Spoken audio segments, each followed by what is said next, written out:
replacement of the Lincoln Memorial roof and the restoration of some of the architectural features began shortly after the new year and is scheduled to be finished by September of this year. So we're just past the halfway point at this point. We're doing a lot of work on the memorial right now, rehabilitating.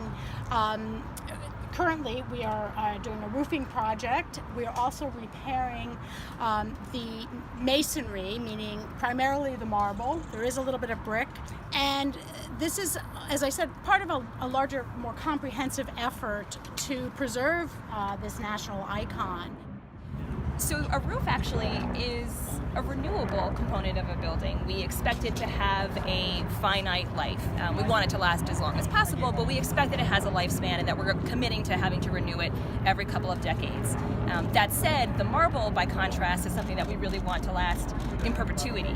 The cracks reveal themselves for a couple of different reasons. Some of them are inherent flaws in the stone that just reveal themselves over a period of time.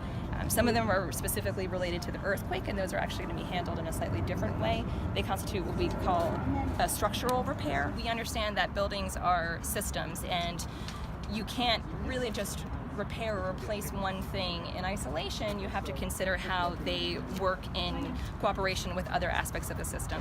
The roof replacement is the first phase of the restoration of Lincoln Memorial. All told, about $25 million. That will do not only the restoration and replacement of the roof, cleaning of the memorial, and the installation of the new visitor use area, the exhibits that will show off the undercroft, the underside of the memorial.